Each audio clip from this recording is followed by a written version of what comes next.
अरे वो कोरोना जैसे महाबीमारी में भी अपने साथ नहीं छोड़े और आज उनको सरकार देखने तक नहीं आ रही। इससे बढ़कर और क्या बातें हो सकती है। महिलाओं को पुलिस वालों ने यहाँ से कपड़े भी फाड़े हैं।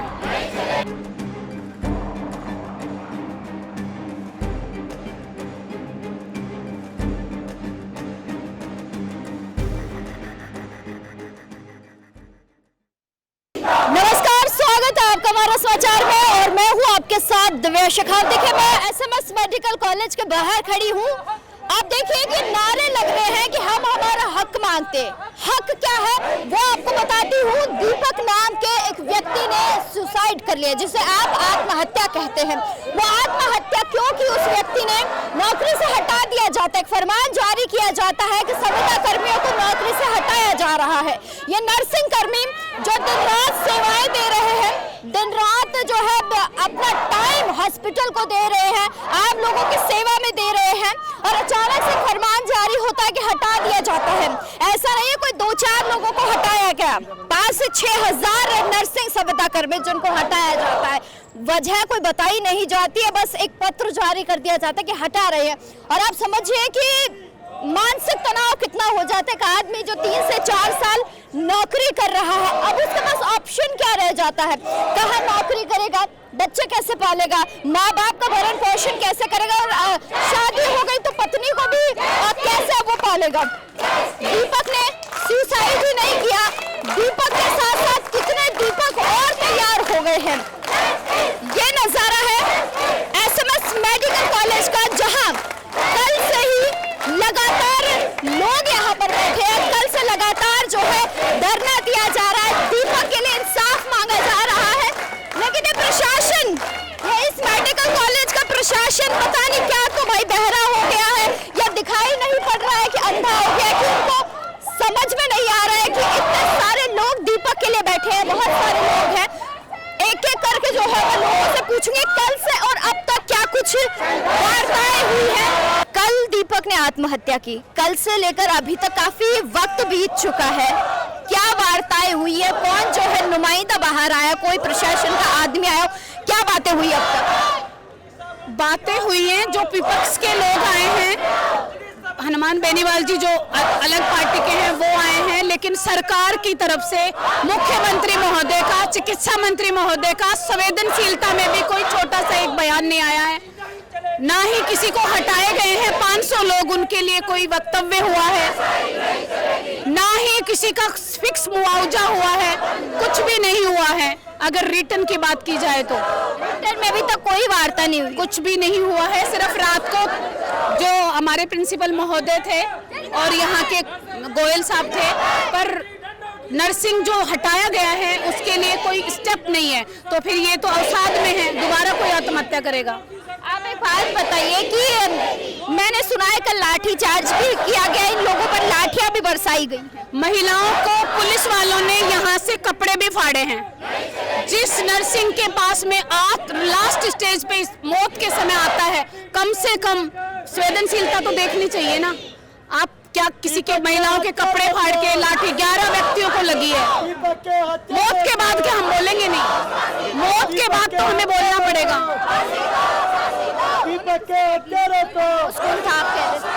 हमारे वो संघर्ष समिति बन गई है, हम बताएंगे कि आगे हमारा क्या। अच्छा, मुझे सर एक बात बताइए कि दीपक के लिए यहाँ पर इतने सारे लोग इकट्ठे हो गए, लेकिन क्या दीपक की आवाज इस हॉस्पिटल के अंदर नहीं पहुँच रही है?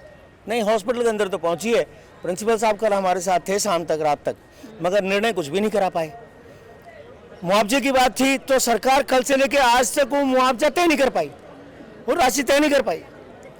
ये संविदा कर्मचारियों को राज्य में इसका ये चिकित्सालय नहीं, राज्य में इसका महाविद्यालय नहीं, राज्य में इसका चिकित्सालय नहीं, राज्य में इसकी भर्ती हुई है, राज्य में इसके संविदा कर्मचारियों को यहाँ लगा के यहाँ के संविदा कर्मचारियों को हटाया, तो ये नियमानुसार गलत है। ये राजस्थान सेवा नियमों के भी गलत है और श्रम कानून और अन्य कानूनों के गलत है कि आप एक संविदा कर्मचारी को हटा के दूसरे संविदा कर्मचारी नहीं लगा सकते। इनकी सेवाएं इस शर्त पर ली गई थी कि हम नियमित कर्मचारी होने आने तक आपकी सेवाएं जारी रहेंगी, तो नियमित को हटा के संविदा पे ही लगाया जा रहा है। बिल्कुल नहीं, इनको हटा दिया। ये तो 4-4, 5-5 साल से नौकरी कर रहे थे, इनकी जगह दूसरे नए संविदा कर्मचारी भर्ती कर लिए और वो भी राज्य में इसके चिकित्सालयों में भर्ती होने थे। तो यहाँ ये भर्ती अनाधिकृत है, ये भर्ती अवैध है, ये पोस्टिंग इनकी अवैध है और इस सब के अंदर जो भी अधिकारी शामिल हैं ये सब इनकी करतूत है कि दीपक मरा है। तो आज इनकी कोई संवेदना नहीं।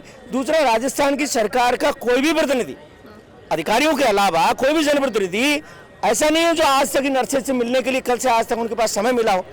तो निश्चित रूप से मैं समझ रहा हूँ कि ये बहुत ही असंवेदनशीलता की बात है। इसकी वजह से अब ये संविदा कर्मचारियों का मुद्दा नहीं रहा, आज नर्सेज के तमाम जो हमारे बड़े संगठन हैं राज्य स्तरीय, वो तमाम बड़े संगठन इसमें शामिल हो गए और अब ये संयुक्त नर्सेज संघर्ष समिति के बैनर पर आज से आंदोलन शुरू हो रहा है और उसके अंदर नियमित और अनियमित तमाम कर्मचारी संगठन, नर्सेज संगठन इसमें शामिल हैं और हमने इसकी रणनीति बनाई है।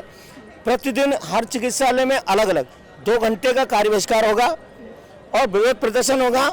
संयुक्त धरना हमारा यह मेडिकल कॉलेज के गेट पर रहेगा जब तक ये सारे संविदा कर्मचारी जो हटाए हैं अनाधिकृत तरीके से, गैर कानूनी तरीके से, इन सबको वापस सेवा पर नहीं लिया जाता। जो मृतक है उसको मुआवजा पूरा नहीं मिलता, उसकी सरकार घोषणा नहीं करती और अन्य जो चीज़ें उनको लेकर के अगर सरकार और की घटधर्मिता और सरकार की असंवेदनशीलता दूर नहीं होती, उसको तोड़ने के लिए पूरे राज्यव्यापी आंदोलन होगा। राज्य भर के नर्सेज का, ये नर्सेज संगठनों का निर्णय है। अच्छा, आपसे एक सवाल पूछती हूँ कि कल एक अभिनेत्री जयपुर में आती हैं तो तमाम नेता मंत्री जो उनकी अगुवाई में पहुंच जाते हैं। एक व्यक्ति जिसने सुसाइड कर लिया, हंगामा हुआ है, काफी देर रात तक जो है ये बातें तमाम लोगों को पता चल चुकी थी, उसके बावजूद कोई यहाँ पर नहीं पहुंचा है। वर्तमान सरकार का कोई जनप्रतिनिधि क्यों नहीं आया? एक अभिनेत्री के लिए सब पहुंच गए। देखिए, बात अभिनेत्री की, मैं तो ये कह रहा हूँ हमारी जानकारी में आया कल के माननीय मुख्यमंत्री जी खुद राज्य के मुखिया, जिनके लिए ये सही चिकित्सा व्यवस्था शहरों से ग्रामीण क्षेत्रों तक बनती रहे, उनकी तमाम योजनाओं को चलाने के लिए हम जिंदगी दांव पर लगा रहे हैं। हमारे एक साथी की डेथ हो गई और हम सबके साथ मौजूद वहां लोगों पर लाठीचार्ज हो रहा था। मुख्यमंत्री जी अभिनेत्री जी के साथ कोई मूवी देख रहे थे। जो भी अगर ऐसा ये संदेश है ना, मैं समझता हूँ ये घोर असंवेदनशीलता की बात है और इस तरह की हमें उम्मीद नहीं थी। राजस्थान की सरकार से भी उम्मीद नहीं करते और ऐसी पार्टी से उम्मीद नहीं करते, मुख्यमंत्री जी से भी हम उम्मीद नहीं थी। मुख्यमंत्री जी को इस पे अपना बयान देना चाहिए कि उनकी कल क्या स्थिति थी और एक भी जनप्रतिनिधि पार्टी का नहीं आ रहा। तो क्या ये कोई बगावती लोग हैं? क्या ये राजनीतिक पार्टी से जुड़े हुए लोग हैं? क्या ये कोई विद्रोही लोग हैं? अरे ये राज्य की जनता के लिए अपनी जिंदगी दांव पर लगा करके सेवाएं देने वाले लोग हैं और इनका सम्मान अगर राजस्थान की सरकार नहीं कर सकती तो मैं समझता हूं कि इससे ज्यादा कोई बुरी बात नहीं हो सकती। नर्सेज समाज इसका मुंह तोड़ जवाब देगा। तो आप लोग देखिए कि कितने सारे लोग इसी आस और उम्मीद में बैठे हैं कि भज्जन जी एक बारी बात सुने।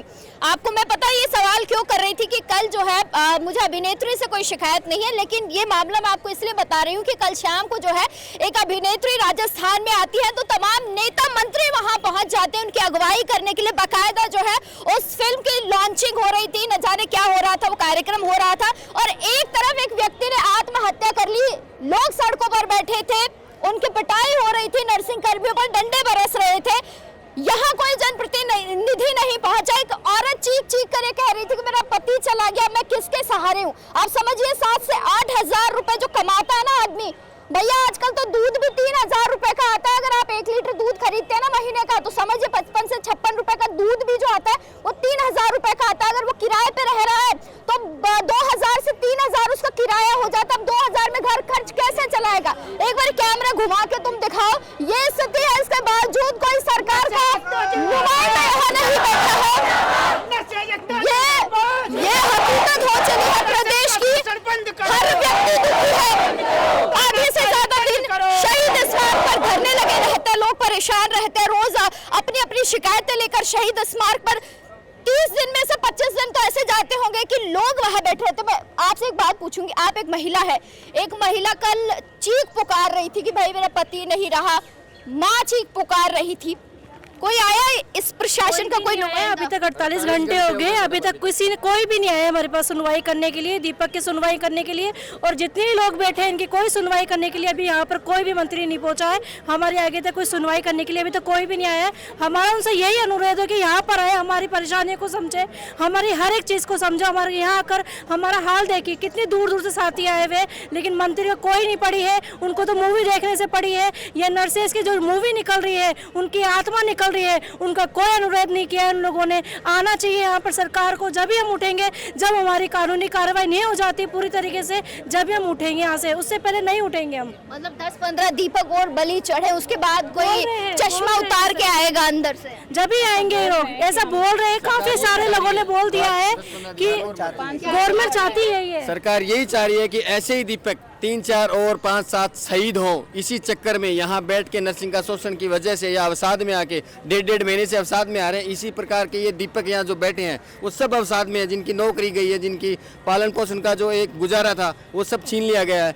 तो यहाँ सारे हम तो ये कह रहे हैं कि सारे दीपक अवसाद में बैठे हैं। तो गवर्नमेंट अभी तक 48 घंटे में ये अभी तक किसी पक्ष का कोई भी कर्मचारी शासन प्रशासन से नहीं आके ना बात सुनी है, ना कोई आश्वासन दिया है। तो वो ये चाह रहे हैं कि ऐसे दीपक चाहे कितने ही शहीद हो, उनकी वजह से कोई वो नहीं है। भैया एक बात बताइए कि ये थोड़ी जाते होंगे रात को जब ड्यूटी वगैरह देनी होती होगी, डॉक्टर वगैरह ही देते होंगे ड्यूटियां तो रात को? डॉक्टर होते हैं एक, उस वार्ड में स्टाफ होते हैं 6।